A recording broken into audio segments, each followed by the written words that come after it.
in Traffic Cops, an intoxicating brew, fast motorbikes and open country roads, and bad bikers intent on riding their luck.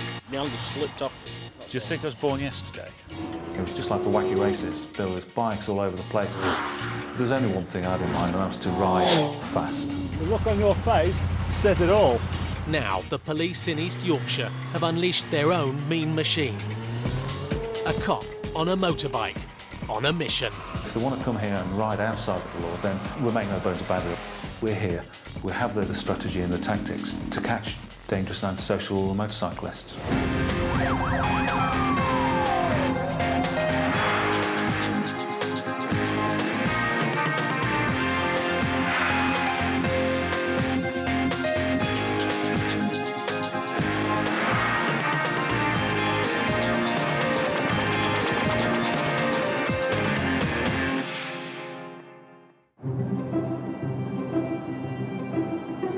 The East Riding of Yorkshire. Nearly 1,000 square miles of some of Britain's most idyllic countryside. It's one of the largest police divisions in the country, with one of the least amounts of crime. But the traffic cops here are busier than ever. The many long, winding and exhilarating roads mean one thing. It's a playground for bikers.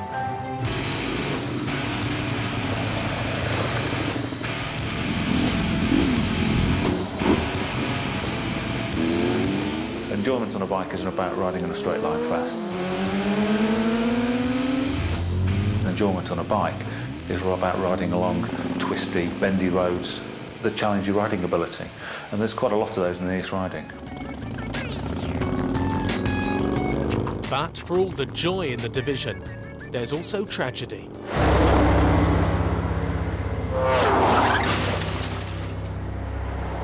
Last year, 5 people were killed in bike crashes here, and another 50 were seriously injured.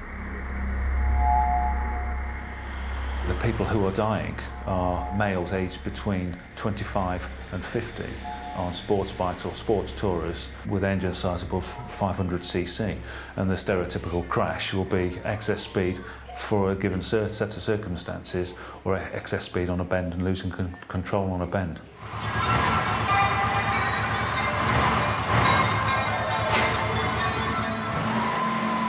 PC Dennis is a biker himself, as well as being a traffic cop. He's trying to cut the speeds and reduce the death toll by targeting the small minority who want to ride beyond the limit. Got a hardcore nucleus of stupid, dangerous, inconsiderate riders who are intent on riding their motorcycles as fast as they possibly can. PC Dennis's Honda VFR can do 155 miles per hour. But more importantly, it's equipped with some of the latest crime-fighting gear designed to catch the bad bikers on camera. We've got the camera mounted there, which captures all the evidence. And in here, we've got the recorder. This is what I show at the roadside. I can replay this and show the offenders what the evidence is. A picture says 1,000 words, doesn't it? Today, PC Dennis is hunting for unsuspecting law-breaking bikers near the village of Wetwang.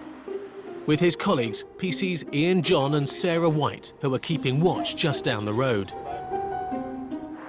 The speed limit is 30 miles an hour. He wasn't hanging about, was he? Considerably less than this bike rider's observing. Yeah, red and white one coming towards you from Tibthorpe. We're trying to make progress to catch it up now. He's going like a bat out of hell. But with PC Dennis lying in wait, he might soon be a dead duck.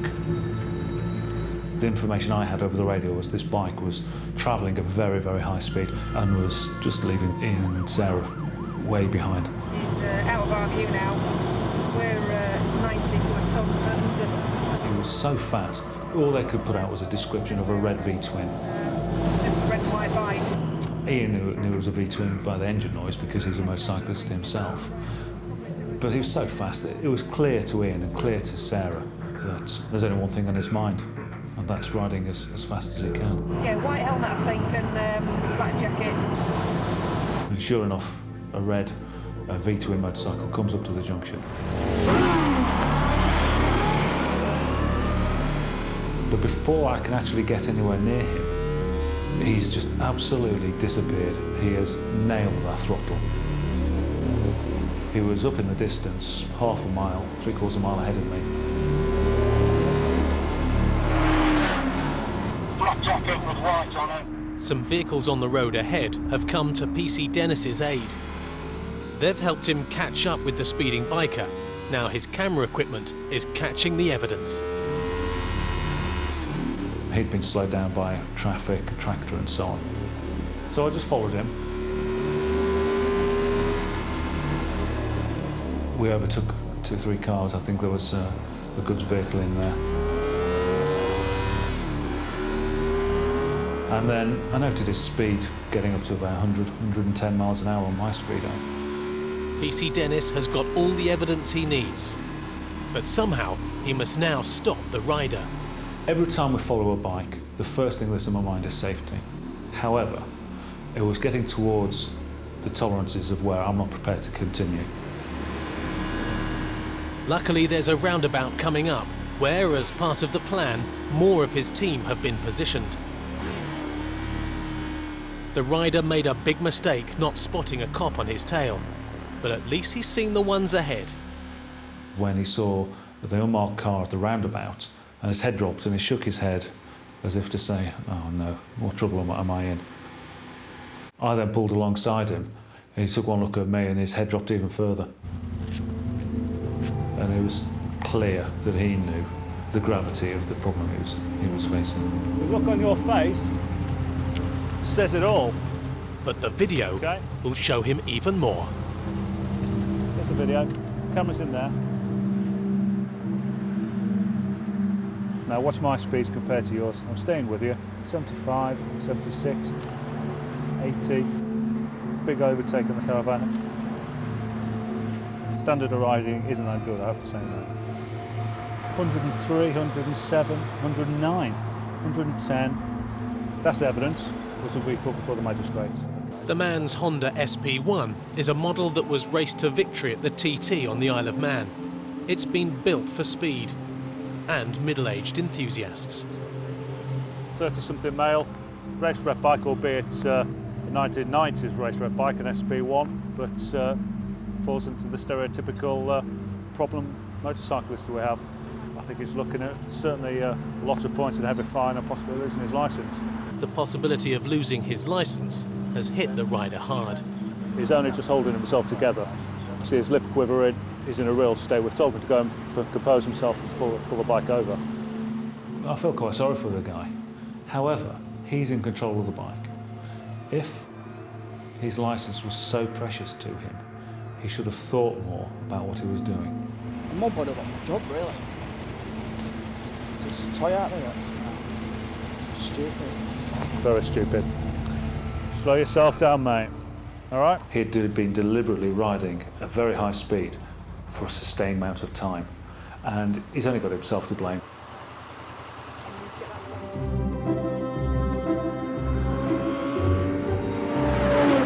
It's a typical summer's day in the country, just the kind that attracts bikers out for a ride.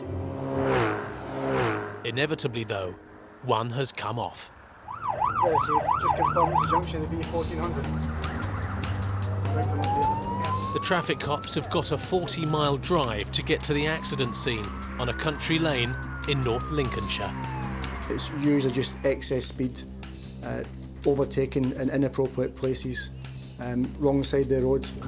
But this is no ordinary motorbike accident. So it appears that it's a head-on collision, motorcycle and Harley driver. Yeah, so There's a horse involved. Do you want to look at calling an ambulance and possibly a vet? Anything that involves a horse is usually serious. And if they are injured, they can be very, very unpredictable. And obviously you've got an issue there with a rider on the horse. rider could be unseated, the horse could be charging up the main road. I'll just check and see how the rider is. Get any vehicles out of the way. The accident has happened round a sharp, blind bend. The first thing I noticed was that there was a skid mark on the road, a single skid mark, so obviously I know there's a fairly good chance that's from the actual motorcycle. The skid mark is a good 2 feet on the opposite side of the road from where it should have been. So straight away I'm thinking motorbike's in the wrong side of the road. There's no sign of the horse, How's he doing? but the motorcyclist is still here, waiting to be taken to hospital. How you doing? Well, I've done better. Yeah. Have you got fully comp? Do you know? I'm sure it would be, yeah. Do you want me to sort out recovery for you? But I'm only down in messages. Okay, I'll come see you at the hospital. All right, mate. Thanks. What's happened to the horse, you know? The bike rider's injuries are not too serious, but he came off worse than the horse and rider. Is your horse okay? Yeah, they've hosed him down. He's just got a couple of cuts, but... There was actually 2 horses involved, and there was 2 riders. One of the horses had bolted, but they'd got a hold of it, and the horse had been taken away to a local farm. A lucky escape for the horse after being struck by this brute. It's a Honda 750 Africa Twin. It's a real big, powerful, off-road, heavy machine. Can't do that, so I'll take that, so. He skidded that much on the tyre. The tyre's actually blistered and almost started a flat spot on the tyre. So he's been braking really hard. The markings on the road tell the tale of what happened. 30-foot skid mark. Yeah. Follow that along to here. Well, that, Just as the skidding bike laid down crucial evidence on the road surface, so did the horse. these are the hoof prints of the horse. This is where the point of impact's been. So you've got to ask yourself a question. Why is the motorcyclist on the wrong side of the road going round the bend? That's a question the bike rider won't be able to answer until after he's been treated in hospital. In the meantime, PC Dowell, a biker as well, has his own theory. He'd been extending his view around the corner. He'd been approaching blind near side bend, which means your view is severely restricted. Now, the only way to make that view better is to go over the white line. And that means trouble. Yeah, picture his back tyre as well.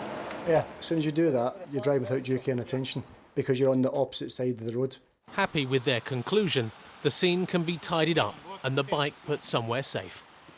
I didn't want him to go to hospital, have his injuries treated, and then go back and find his motorbike was missing and then report a stolen motorbike. Oh, beautiful. It's a big fella. It weighed about 600 kilograms. It was massive. It's a big beast, isn't it? Eh? I've got it. Right. Need two of us.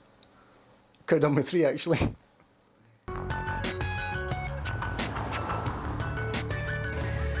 Few bikes get away from PC Dennis on his Honda. Even fewer will get away from his brand new Suzuki. It's a Hayabusa, a superbike with a top speed of 190 miles an hour. The Hayabusa is a Japanese bird of prey, a fitting name for a predator of bad bikers.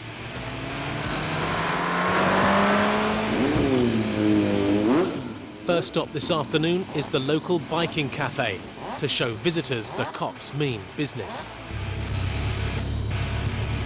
I take the Hayabusa to Motorcycle Cafe. It breaks down barriers. Bit of a giveaway, isn't it? I struggle to get the speed anyway. It's a cult bike. You know, people will be stood round looking at it, bumping their gums, sharp and take a breath. Is it really a police bike? And what a police got that for? It's great because it gives me an opportunity to interact with the riders and talk about why we're there. Has it got a camera on it then? Yeah, which is linked to the video on the bike. Evidence quality as well, so it could be used to court if needs be. And hopefully it just plants that seed of doubt that next time they open the throttle, next time they're riding too fast, that we may just be there watching them. The CAF is a gateway to some of the best motorcycling roads in the country, a mecca for bikers, some of whom like to ride their luck. Quite often we find that some motorcyclists will be trying to show off. They'll pop a wheelie or do something silly in front of everybody else just to get some attention. But it's a different kind of display that PC Dennis is witnessing near the CAF today. I saw two motorcyclists come up to the junction waiting to turn right towards York. Shortly afterwards, a car pulled up behind them. And as the motorcyclist pulled away, the car pulled out quickly and tried to cut them up, almost forced one of the bikes off the road. That's dangerous driving on behalf of the car. Bike riders are normally very welcome in East Yorkshire, but perhaps not by everybody, it seems. I saw the car swerve across the road. We forced them to change the path, made them slow down. What I'd seen, it was a deliberate act by the car driver. That outraged me, really. This time, PC Dennis is sticking up for his fellow motorcyclists. Motorcyclists are flesh and blood. They don't have this tin can around them. They don't have the airbags and the seat belts and the crumple zones. It wasn't done carelessly, it was a deliberate act by the car driver. Everything you just did with those two bikes is caught on this video. Yeah. Do you want to see it? No. You don't? You see, they must have been waiting there about 5 minutes. Yeah, I mean, for the traffic to come through. They flew past me. OK, that's irrelevant. At the junction, you almost had one off. A lot of people say, no, I'm not interested in seeing it. They don't want to see what they've done and how bad it is. He was waiting at a junction to pull out. He pulled out and you took a wide line and caused him to swerve. But I noticed that he had enough room on numerous occasions to get out onto the road. So what you're saying is... I didn't know whether they were going to put the bikes down. Because he didn't pull out quick enough, you didn't like that? No. Well, that's careless driving. I then spoke to the motorcyclist and got their side of the story. It was on the KTM. That was you? Yes. I've been coming back from sort of Scarborough area. I went to pass him, he sped up. I went to pass him again later on, and he sped up again.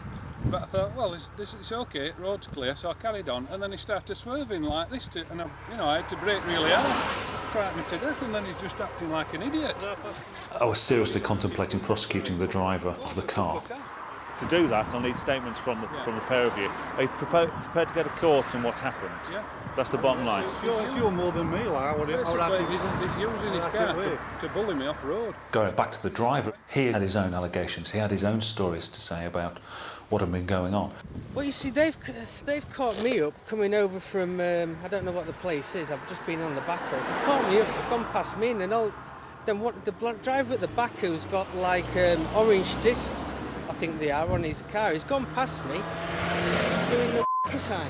Right. You were trying to intimidate him. You were using your car to intimidate that rider. Yes, but I'm presuming they're going to get off the bikes to do something to the car or something. They've slowed down for me to catch them up. I don't know why. And I didn't know what he was doing with his feet. I mean, he's gone past us once with his foot out, showing his arms. That's because at the junction, you almost forced him off the road. I think the way you're driving, sir, is not appropriate, and I think your attitude to motorcyclists is appalling. The passenger in the car supports the driver's side of the argument. I was feeling threatened by the action of those motorcyclists. The one with the orange wheels was coming past us on several occasions, giving the sign. Okay. We overtook it. Jack overtook him on at safe places, one thing or another. But I mean, the guy on the orange one, he was just provoking Jack, if you ask me. I've got a car driver and his passenger saying one thing, two motorcyclists saying another. It became apparent that there was more to it, and that this had been going on for some time, which is the typical road rage incident, 6 of one and half a dozen of the other. Guys! The unusual situation calls for some unconventional diplomacy. Either both of them get prosecuted for dangerous driving or careless driving, or they shook hands and made up. It's road rage and it's got to stop, isn't it? And it can't go on. In future, if you interact with a car and you don't like what they do, stop, pull over, let him go. Don't continue. Next time, don't interact with bikes. Don't have anything to do with them if you don't like what they're doing, because it's only going to end up in one thing, and that's somebody dying. Today, both of you could have been going to court for careless driving. We need to be a bit more grown up and forget about it. All right? Yep. Think on, please. They were happy to take a slap on the wrist, one for a better term. It's not the easy way out. I did see the driver of the car drive dangerously, but it's similar to a domestic dispute. Sometimes you have to allow the parties to have their own say without being judge and jury. In North Lincolnshire, it's time for the horse rider to have her say about what happened in the accident with the skidding motorbike. And that means filling out forms. It's a big 20-page document that has all the insurance details, driver licence details, the either rider or the driver or the passengers, if there's witnesses. What sort of horse have you got? What make is it? What brand and model? What model is it? CC? Is it what? Thoroughbred warm blood. Is it a 1 horsepower? Well, Nah, I'm not so sure sometimes. What's it called? A thoroughbred what? Thoroughbred warm blood. Right. Is that his sort of breed? That's its breed, yeah. How many hands is he? I know what I'm talking about, aye? See? Aye? 16.2. So he's a big horse then? Yeah. Has he got any sort of cuts or...? He's got a few grazes on him, but I've checked all his legs and he's fine. Right, so other than a few grazes then? Yeah, just a few grazes, that's all. Right. Tell me what happened then. We were single file, we were stopped near that telegraph pole just before the bend. Then what happened? So, He came around the bend, he was very close to the white line on his side of the road, but he was very close to it. From what he looked like he'd brake because he suddenly wobbled, went on its side, and he was sliding towards me. And he made contact with my horse, and my horse was just trying to clamber out of the way. And that's when I came off and landed on the side of the road. And my horse ran off up the road. and that ties in straight away because he was on the wrong side of the road. Well, I knew that anyway from the skid map when I got to the scene. Okay. All right. Thanks so much. Bye. I think he's okay. He was very badly shook up. He's got a few grazes on his legs, but I think he'll be okay. I'm just going to keep my eye on him all day and just... I mean, he's not going to like... But I know as soon as I get back on him, if we see a bike now on the road, he's going to go mad. PC Dowell is happy the motorbike rider was at fault for the accident, but he's visiting him in hospital to see if he can get it from the horse's mouth. Knowing how many horses are down that road and how sandy that sometimes gets, we're ever so careful down there. That's what annoys me, you know. What the hell happened? I was just coming to that. I was just going to ask you that. Because I cannot remember. Cannot remember? No. Oh, all right. For some obscure reason, he just could not remember anything to do with the collision at all. What time did you set off at him? Can you remember that? No. No? No. The only thing I could remember was he'd lost his wallet. Somebody found my wallet. And that was it. That's the only thing I could remember. Keep going, keep going, keep going. As in all road accidents, the man is being breath tested. Is that 0? All right, so I'm happy with that. Drink isn't the cause of his memory loss. Whatever did happen, he will have some painful memories from a broken ankle. They've x-rayed the ankle. Road. When the bike's skidded, he's broken the golden rule of motorcyclists. If you're involved in a collision, never, ever, ever hold on to the motorbike because it'll just hurt you, and it'll hurt you very badly. Another motorcyclist has been hurt very badly in another unusual collision. Just getting a report of RTC. Out in the North Lincolnshire countryside. A man on a motorbike at high speed, he's landed in a ditch. All I knew was a motorcyclist involved in an accident and the bike was in a ditch. I had to go to the next junction on the motorway and come off there and then travel along country lanes and mainly B roads to try and get to the location. PC Graham McNally has been beaten to the scene by an ambulance. Its crew have picked up the injured rider and have the details about what happened. How's he looking? Facial injuries. That it? Hit with a pheasant quite massively. Oh, in the face? Yeah. A flying pheasant has struck him in the face. All right, brilliant. Lovely. See you soon. Thanks, see you later. You do get a lot of pheasants that do fly out and people do unfortunately hit them. And this poor man had taken it right in his face, which when you're on a bike isn't the best of ideas. Yeah, they'll be all right. Arriving on scene, everyone else had gone apart from the witness, the first responders and the bike. The first responders are local volunteers with first aid training. We've seen the back end of the bike in the dike, and our first instinct is to check the person out for injuries. Was mainly concerned about spinal, because you get that with bikes, but he had no spinal injury, no head injuries, just facial. So I actually thought he'd gone this side. He was obviously coming where the van is now. Right. Pheasant flew out across the front of the car and hit him straight in the visor. Right. And he swerved behind the car. And I thought he had gone this side, and when I've come back, he was down here. He was actually underneath that. He was underneath it? Yeah. You know where his registration number is? It's all his bikes down in here. That's his visor. That's his visor. There's no registration, is there? Bits of bike are all over the place, but the bulk of it is intact, unlike the Pheasant. Sun down there. It's a Honda CBR, probably a 600 LR. Actually, looking at that, it might even be a... Yeah, cancel that. I think it's a 900cc. In a car, you've got plenty of crash areas which can absorb the impact. On a motorbike, all you've got is your helmet and your leathers. You'll be missing a tree. The gent's been heading towards Messingham, and as you can see, just further down the road, he's left the carriageway. He's then gone straight into the ditch, which is quite a steep drop, really, into a narrow ditch. Now they're missing a rather substantial tree, and the bikes fell with him just beyond the tree, and that's where he's been found. Gate 3, Spencer's Garage are happy that they're going to move it.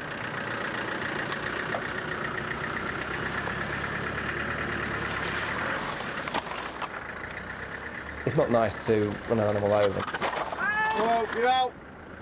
People do try and swerve to avoid them, and unfortunately it results in a lot of accidents. It's the first time I've ever known anyone be hit by a pheasant in the visor. It looks like it just took his visor straight off and carried on through the helmet into his face.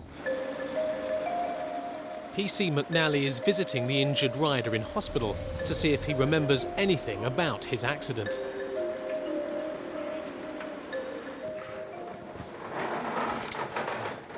Hello, Mr. Hall. How are you feeling? Sound now. Right. Do you remember what happened? Yeah, exactly what happened. Go on, can you tell me about it? Pheasant flew out the head straight into my face. Ow. Hit it about 60 miles an hour. Broken his nose across here and his cheekbone, and his eye is just out like that. I was going to say it looks a little bit swollen and splattered. Just a bit. So after it hit me in the face, I couldn't see a single thing, and I was more worried about hitting a car coming the other way than hitting the ditch. Right. Oh, I did feel really sorry for him. Nice normal day. He's gone out to enjoy himself on his own, abiding by the speed limit. And next thing you know, he's been taken out by a pheasant. Have you seen yourself in the mirror? No. We'll leave that for later. I wasn't very pretty before it happened. It won't put me off cycling. I'll probably get a thicker visor for my helmet though.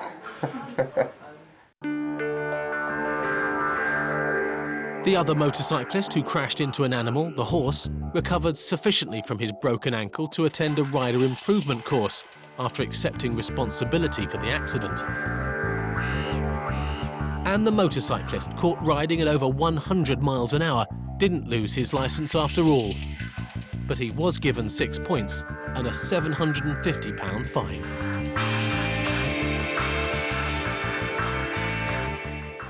We're getting ready for a spot of 5-star team building next on BBC One, but it's all about to backfire at the Hotel Babylon. And whoever they are, they're coming to BBC Three now in Torchwood.